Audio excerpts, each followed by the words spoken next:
அண்மை செய்தி சென்னையில் வைர வியாபாரியிடம் கொள்ளையடிக்கப்பட்ட ரூபாய் 23 கோடி மதிப்பிலான வைரக்கல் எங்கே என தற்போது காவல்துறையினர் விசாரணை மேற்கொண்டு வருகின்றனர். நாம் அண்மை செய்தியாக பார்த்துக் கொண்டிருக்கிறோம்.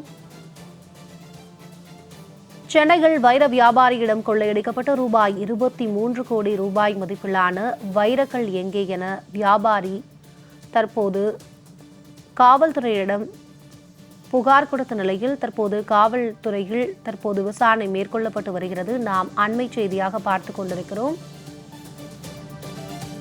கொள்ளையர்களிடம் பறிமுதல் செய்யப்பட்டதாக போலி வைரக்கல்லை போலீசார் கொடுத்துள்ளதாகவும் வைர வியாபாரி சந்திரசேகர் தற்போது பகீர் புகார் ஒன்றை கொடுத்துள்ளார். நாம் அண்மை செய்தியாக பார்த்துக் கொண்டிருக்கிறோம். ரூபாய் 23 கோடி ரூபாய் மதிப்பிலான வைரக்கல் எங்கே என தற்போது வைர வியாபாரி சந்திரசேகர் தற்போது காவல்துறையிடம் புகார் அளித்து வருகிறார். இதுகுறித்தான முழு விவரங்களை செய்தியாளர் ராம்குமார் வழங்க கேட்கலாம். வணக்கம் ராம்குமார். மே மாதம் 4ஆம் தேதி இரவே 5 நபர்களை கைது செய்த தூத்துக்குடி போலீசார் வைரக்கல்ல பறிமுதல் செய்ததாக சந்திரசேகரிடம் சொல்லியிருக்காங்க. அந்த வைரக்கல்லானது போலியான கல் என மீண்டும் சந்திரசேகர் அவர்கள் புகார் எழுப்பியிருக்கார். இது குறித்தான முழு விவரங்கள் பதிவு பண்ணுங்க. நிச்சயமாக, அதாவது சென்னை அண்ணா நகரை சேர்ந்தவர் சந்திரசேகர் பிரபல வைர வியாபாரியான இவரிடம் இடைத்தரகர்கள் என கூறிக்கொண்டு ஆரோக்கியதாஸ் உள்ளிட்ட ஒரு 2 நபர்கள் கடந்த 2ஆம் தேதி சென்னை அண்ணா நகரில் உள்ள அவரது வீட்டுக்கு சென்றிருக்கிறார்கள். வைரம் வேண்டும், ராகுல் என்பவர் வைரம் வேண்டும் என கூறியிருக்கிறார். இந்த வைர நகைகளை வீட்டில் வைத்தே காட்டி அந்த வைர நகைகளை வாங்கிக் கொள்வதாக கூறி கடந்த 4ஆம் தேதி சென்னை வடபழனியில் உள்ள கிரீன் பார்க் நட்சத்திர ஹோட்டலில் தங்கியிருந்த ராகுலிடம் இந்த வைர வியாபாரி சந்திரசேகர் 23 கோடி ரூபாய் மதிப்பிலான வைர நகைகளை காட்டியிருக்கிறார். அதற்கு பணம் கேட்டபோது இவர் சந்திரசேகரை 4 பேர் கொண்ட கும்பல் அவரை கட்டி போட்டு அவர் வைத்திருந்த 23 கோடி ரூபாய் வைர நகைகளை கொள்ளையடித்து சென்றது. இது தொடர்பாக வடபழனி காவல் நிலையத்தில் சந்திரசேகர் புகார் அளித்தார். அந்த புகாரின் பேரில் வழக்கு பதிவு செய்த வடபழனி காவல்துறையினர் இந்த சம்பவத்தை அரங்கேற்றிவிட்டு தூத்துக்குடி தப்பியோடியதாக வந்த தகவலின் அடிப்படையில் தூத்துக்குடி போலீசாருக்கு தகவல் தெரிவித்தனர். அவர்களை ஒரு 4 பேர் கொண்ட கும்பலை ஆரோக்கியதாஸ் உள்ளிட்ட 4 பேர் கொண்ட கும்பலை தூத்துக்குடி போலீசார் கைது செய்து அவர்களிடமிருந்து வைர நகைகளை வடபழனி காவல்துறையினரும் ஒப்படைத்தனர்.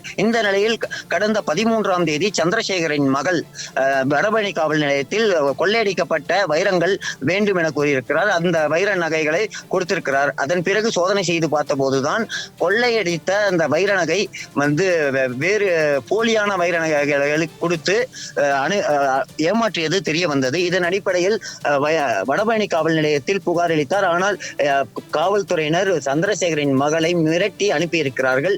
இது தொடர்பாக சைதாப்பேட்டை நீதிமன்றத்தில் நீதிபதியிடம் தகவல் தெரிவித்திருக்கிறார் சந்திரசேகர். இந்த நிலையில நேற்று மாலை சென்னை வேப்பேரியில் உள்ள காவல் ஆணையர் அலுவலகத்துல புகார் கொடுத்திருக்கிறார். கடந்த 4ஆம் தேதி தன்னிடம் கொள்ளையடிக்கப்பட்ட நகைகள் போலீசார் பறிமுதல் செய்திருக்கிறார்கள். ஆனால் தன்னிடம் தற்போது கொடுக்கப்பட்ட நகைகள் அனைத்தும் வைர நகைகள் அனைத்தும் போலியானவை என்றும் உண்மையான நகைகளை மீட்டுக் கொடுக்க வேண்டும் என தெரிவித்திருக்கிறார். ஆனால் காவல்துறையிடம் வடபழனி காவல்துறையிடம் கேட்டால் அது அவர்களை மிரட்டி அனுப்பியதாகவும் தெரிவித்திருக்கிறார்கள். காவல்துறையினரே உண்மையான நகைகளை எடுத்துக்கொண்டு போலியான நகைகளை கொடுத்து சென்றார்களா என்ற கோணத்தில் விசாரணை மேற்கொண்டு வருகிறார்கள்.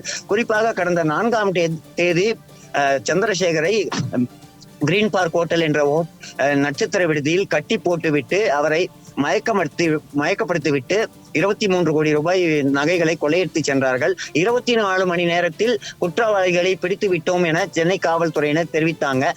ஆனால் உண்மையான குற்றவாளிகளை கண்டுபிடிக்கவில்லை என்ற குற்றச்சாட்டும் இருந்திருக்கிறது. இந்த நிலையில் தான் பறிமுதல் செய்யப்பட்ட அந்த வைர நகைகளை காவல்துறையினர் எடுத்துக்கொண்டு போலியான வைர நகைகளை கொடுத்ததாக குற்றச்சாட்டு இருந்திருக்கிறது. தொடர்ச்சியாக சென்னை காவல்துறை மீது பல்வேறு குற்றச்சாட்டுகள் இருந்த நிலையில் 23 கோடி ரூபாய் மதிப்பிலான ஒரு பெரிய அளவிலான மோசடி நடந்திருப்பது தெரிய வந்திருக்கிறது. இது தொடர்பாக சென்னை காவல் ஆணையர் அலுவலகத்தில் புகார் கொடுத்திருக்கிறார் சந்திரசேகர். இந்த புகாரின் பேரில் தற்போது விசாரணையானது நடைபெற்று வருகிறது. இந்த ஏற்கனவே சந்திரசேகரிடம் கொடுக்கப்பட்ட அந்த போலியான நகைகள் உண்மையான நகைகளா போலியான நகைகளா என்பது குறித்து ஆய்வு நடத்தப்பட்டு வருகிறது.